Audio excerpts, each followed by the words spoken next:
দাদুর আসরে চলো সবাই,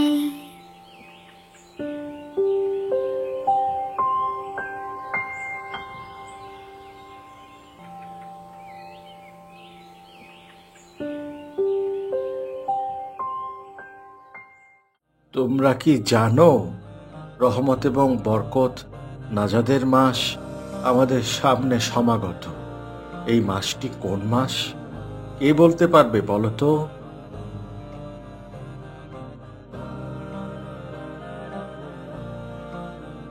আচ্ছা, টুটুল বলো।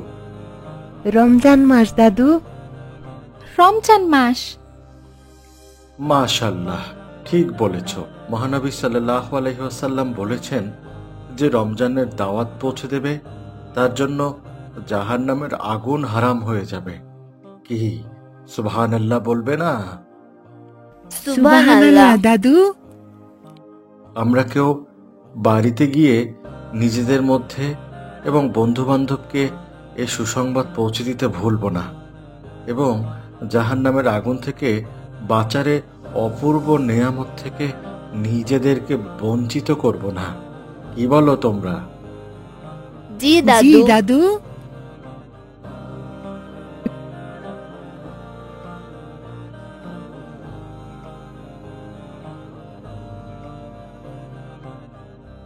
কোথায় পেলি রে এটা? মাহিম কাকাকে বলতেই দিয়ে দিল।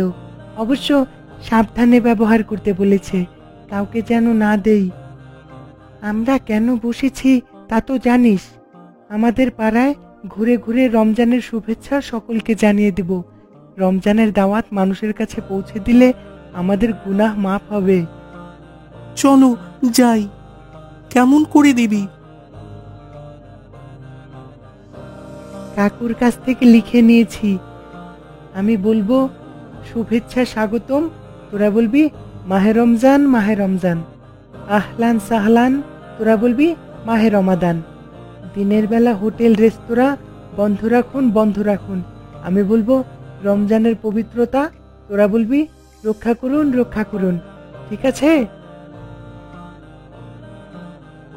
ঠিক আছে, উঠ।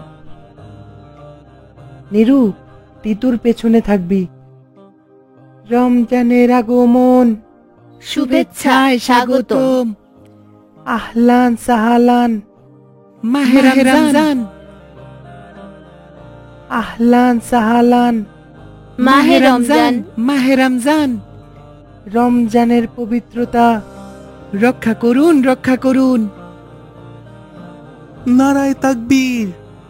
আল্লাহু আকবার। আহলান সাহালান, মাহে রমজান।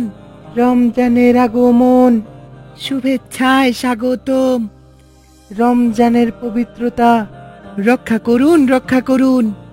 নারায়ে তাকবীর। আল্লাহু আকবার।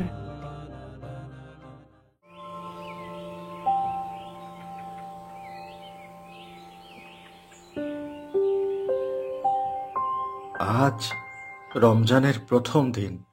দাদুরা, তোমরা সবাই তো নিশ্চয়ই রোজা রেখেছ।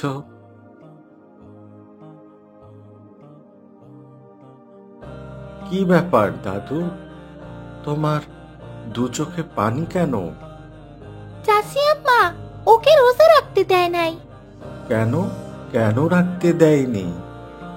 পড়ার ক্ষতি হবে বলে আমি রাখতে চেয়েছিলাম। নীরদাতুর কি অবস্থা? একই রকম কি? মা তুলে দেয়নি। সকালে উঠে সে কি কান্না। আমি নাকি ছোট মানুষ।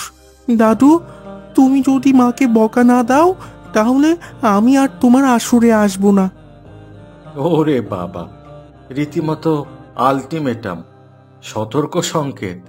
ঠিক আছে, দাবি মেনে নিলাম। আমি রাখতে চেয়েছি। ঠিক আছে দাদু, আজ এর একটা বিহিত করতেই হবে। চোখ মোছো এখন। শোনো সকলে, রমজান মাস কোরআন নাজিলের মাস। এজন্যই রমজানের মর্যাদা অন্যান্য যে কোনো মাসের চেয়েই বেশি। আমাদের সহিশুদ্ধভাবে কোরআন শেখার কথা। কে কে শুরু করেছো? হাত তুলো তো দেখি। আলহামদুলিল্লাহ, শুনে খুব খুশি হলাম।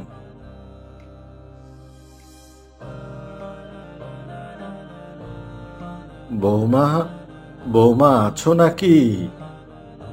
মা, দরজা খুলো, দাদু এসেছেন। চাচাজি, আসসালামু আলাইকুম। ওয়ালাইকুম আসসালাম। দলবল নিয়ে? তুমি আমাকে রোজা রাখতে দাওনি। তোমার বিরুদ্ধে নালিশ এসেছে। হ্যাঁ, ছোট মানুষ চাচা, রোজা রাখলে কাহিল হয়ে যায়, হাঁটতে উল্টে পড়ে। বুঝেছি বুঝেছি। যে কয়টা রাখতে পারার রাখুক, অভ্যস্ত হোক। আর ওরা রাখলেই তো তোমাদের সওয়াব। তা ঠিক। আজ তাহলে আসি। সে কি চাচা, ইফতার করে যাবেন? ওদেরকে নিয়ে আরেক জায়গায় যেতে হবে। এই চল চল সবাই, এবার তোমাদের বাড়িতে যাব।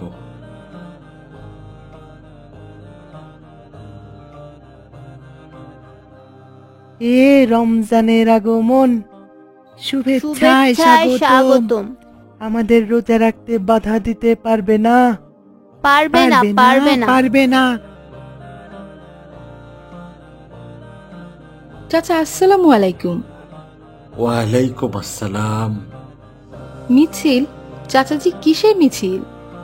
তুমি আমাকে রোজা রাখতে দাওনি, দাদুর কাছে বিচার দিয়েছি।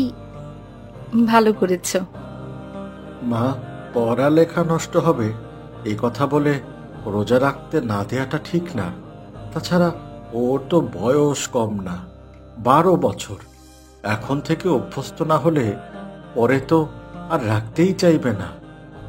তা ঠিক। চাচা, একসময় দেখা হলে আপনার ভাইস্তাকে বুঝিয়ে বলবেন। ঠিক আছে ঠিক আছে, নামাজে তো দেখা হবে, বলবো ক্ষণ। বন্ধুরা, আজ তাহলে এখানেই শেষ করছি। আগামীকাল সবাই এসো, কিন্তু রমজানের ফজিলত নিয়ে আলোচনা করব। অজুর ফরজ কয়টি বন্ধুরা? 4টি। অনু বলো তো। 3টি। বলো তো। মুখ ধোয়া, হাত ধোয়া। আর কে কে বলবে?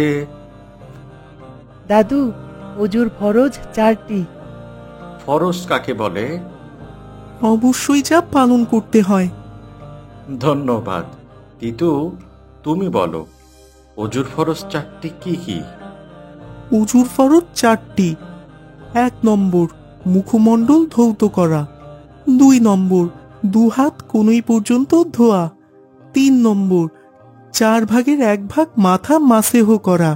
4 নম্বর, 2 পা টাকনু পর্যন্ত ধোয়া। সবাই বলি মাশাআল্লাহ মাশাআল্লাহ। আবার বলি, 1 নম্বর, মুখমণ্ডল ধৌত করা। 2 নম্বর, 2 হাত কনুই পর্যন্ত ধোয়া। 3 নম্বর, 4 ভাগের 1 ভাগ মাথা মাসেহ করা। আর 4 নম্বর হচ্ছে 2 পা টাকনু পর্যন্ত ধৌত করা। দাদুরা, মনোযোগ সহকারে শোনো। আল্লাহ বলেন, কু আনফুসিকুম ওয়ালিকুম নারা, অর্থাৎ দোজকের আগুন থেকে নিজেকে বাঁচাও এবং আহালকেও। আল্লাহর আযাব থেকে শুধু নিজেরাই বাঁচতে চাই, নাকি আমরা আমাদের পিতা মাতা, আত্মীয় স্বজন, বন্ধু বান্ধব সকলকে বাঁচাতে চাই? সকলকে। সকলকে দাদু। তাহলে এখন এখান থেকে উঠে যে কোনো একজনকে অজুর 4টি ফরজ সম্পর্কে ধারণা দিব। পারবো না? পারবো। তাহলে শুরু হোক যাত্রা। আর একটি কথা, তোমরা কি তোমার বন্ধু বান্ধবীকে নামাজ পড়া এবং রোজা রাখার জন্য দাওয়াত দিচ্ছ? দেখো মা, দাদু আমাদের অনেক কিছু শিখিয়েছেন, কোনোদিন চিন্তাই করিনি গরিব আত্মীয়দের, প্রতিবেশীদের ইফতার দেওয়ার কথা। এটা তাদের হক। ওদের আমাদের মতো এইসব ইফতার কেনার ক্ষমতা নেই বলে। দিলে ওরা কতই না খুশি হবে। ইচ্ছে থাকলে হয়ে ওঠে না দিয়ে আসাটা। তাছাড়া ইফতার দিলে অনেকেই ভাবে ওদের সোয়াব নিয়ে যাওয়ার জন্য ইচ্ছা করেই দিয়েছি। অবশ্যই ইদানিং ওসব ভাবে না। আল্লাহর কাছে নেকির ভান্ডার কম আছে নাকি?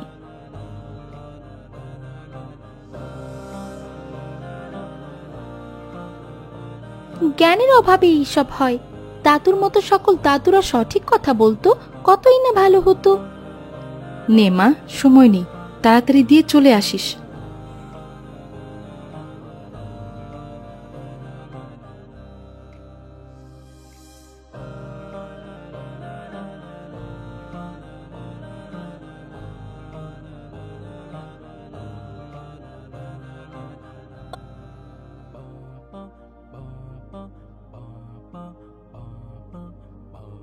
কি রে মা, দাসনি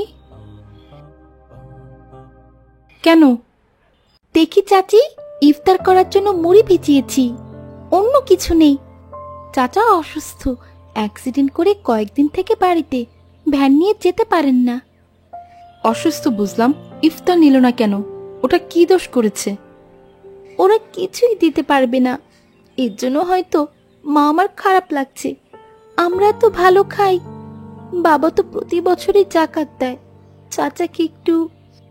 প্রতি বছর তো কাপড় চোপড় দেই। অ্যাক্সিডেন্টে কথা তো শুনিনি। কান্না করো না, রাতে একবার যাব। এখন সময় কম, আজান দিয়ে দিবে। ইফতারগুলো সাজিয়ে নাও। ইফতারগুলো রাখলেই পারতো, দেয়া লাগবে কেন? কেউ কিছু দিলে তুমিই তো বলো, খালি টিফিন কারি কিভাবে দেই?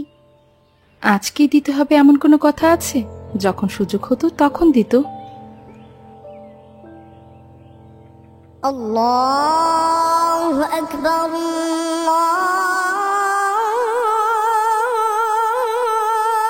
আল্লাহু আকবার। আল্লাহুম্মা সুমতু লাকা ইয়া আরহামার রাহিমিন।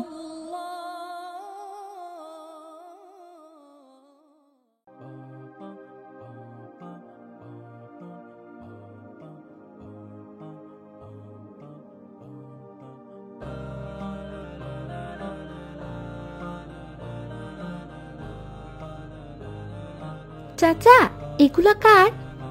তোমাদের? তোমার আব্বা পাঠিয়েছেন।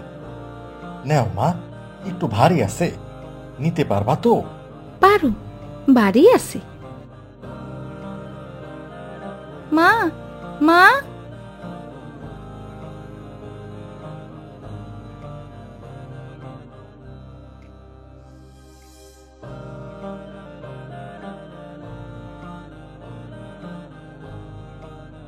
আসসালামু আলাইকুম তো বাবু।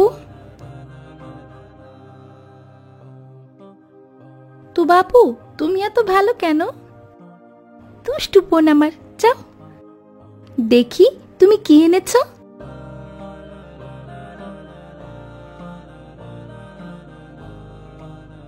উমা, এত কিছু!